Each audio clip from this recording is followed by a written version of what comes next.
more about these claims, let's bring in 13 Action News political expert Jon Ralston once again. And Jon, what is this? I mean, both conventions, we're going to see liberties taken with some of the facts.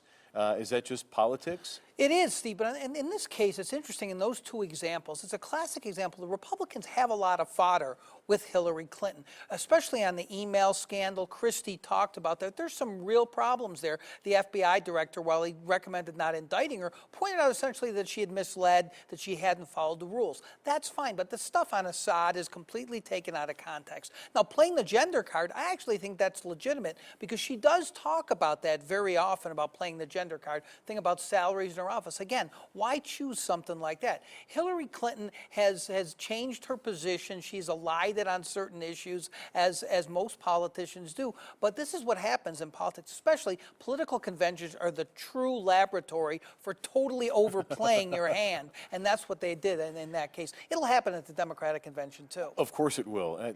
And there's also the factor of, they have a lot of time to fill.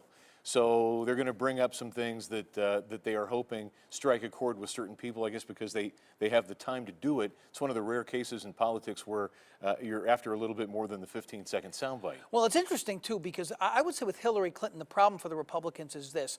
Almost everybody has made up his or her mind about Hillary Clinton. She's been in public life. So they are essentially trying to get a very small sliver of undecided voters in 7 to 10 states. So think about that. We might know all their names, maybe. That's how few voters there are. So they are really going on this demonization campaign, as we talked about earlier. They're going to try to not just talk about what people already think of her, but make it worse, that she's a crook, that she belongs in prison, especially because of the email scandal. I would guess that's going to be a huge theme of Donald Trump's speech on Thursday night. Very quickly, more fireworks tomorrow?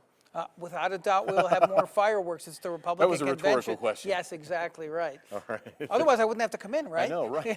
Thanks, Jon. We're glad you're here. You bet. Tricia. All right, thanks.